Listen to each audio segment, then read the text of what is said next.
उसके बाद टॉप 100 को जैकेट दे देना सर। हाँ ठीक है, टॉप 100 नहीं, टॉप 500 को ये ऐसा जैकेट आपको दे दूंगा, ठीक है।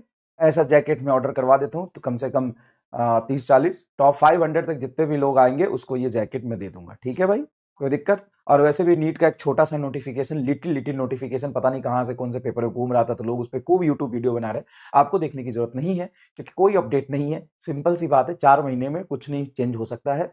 जो पेन और पेपर मोड पे पेपर होना था वैसे ही होगा।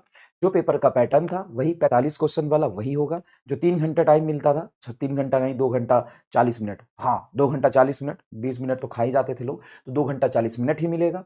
और पेपर का जो लेवल होगा वो आपको अपने बेस्ट प्रिपरेशन के लिए, बेस्ट प्रिपरेशन करना है आपका, अपना लेवल अप के लिए अच्छे लेवल की पूरी क्वेश्चन प्रैक्टिस करनी है आपको। जेई मेन 100% करके जाना है। जेई मेन से जितना मैं क्लास में करा रहा हूं आपको 50% सवाल वैसा ही दिखेगा, और 40% सवाल आपको नीट के पीवाईक्यू जैसा दिखेगा। तो 90% की तो मैं गारंटी लेता हूं 100%। अब 10% अनसर्टेनिटी, अनएक्सपेक्टेड चीजें जैसे कभी नहीं होती थी, तो 100% की गारंटी ले लो।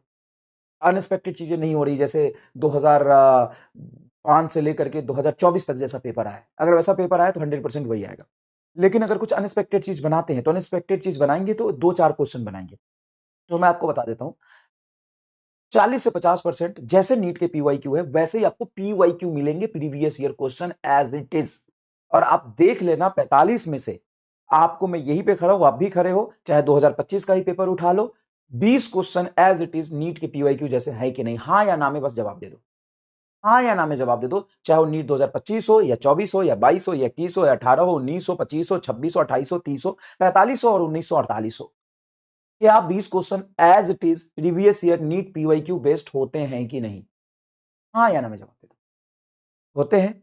हाँ सर, वो तो होते हैं, चाहे कुछ भी कर लो, नीट पीवाईक्यू बेस्ड तो 20 क्वेश्चन होते हैं। तो आपको एक चीज ध्यान रखना है, नीट 2024 तक जिस तरीके से नीट के पीवाईक्यू का इंपॉर्टेंस था, रिलेवेंस था, एक ट्रेडमार्क था कि नीट का पीवाईक्यू सभी बच्चों को करना ही करना होता था। नीट 2024 तक, नीट 2025 में भी वो नीट का पीवाईक्यू उतना ही रिलेवेंट है, उतना ही ऑथेंटिक है, और वही बेंचमार्क है और वही ट्रेडमार्क है। उसको आपको करना ही है 20 क्वेश्चन के लिए, ठीक है। उसके बाद जेई के, मेंस के और एडवांस के जो क्वेश्चंस मैं आपको क्लास में करा रहा हूं वो करते चलिए। वहां से उठ के कुछ क्वेश्चंस आपको डायरेक्टली मिल जाएंगे 40% के आसपास, 35-40% के आसपास, तो हो गया सर। और अगर बहुत अनएक्सपेक्टेड पेपर आ गया तो आपकी 90% यहां से कवर हो जाएगी। फिर बचा हुआ 10% के लिए संघर्ष असाइनमेंट आपको दे रहे हैं, फिर तो वो उसका कोई बाउंड्री नहीं है ना। दो चीजें होती है, एक बाउंड्री के अंदर चीजें कन्फाइंड होती है, जो एकदम रिलेवेंट और हाईली जो पढ़ा एकदम वही आए, इधर उधर नहीं घूमना, तो वो तो तुम्हारा हो गया। नीट के पीवाईक्यू क्लास नोट्स और जेई के पीवाईक्यू सारे क्लास में इंक्लूडेड है, हो गया खत्म, ठीक है।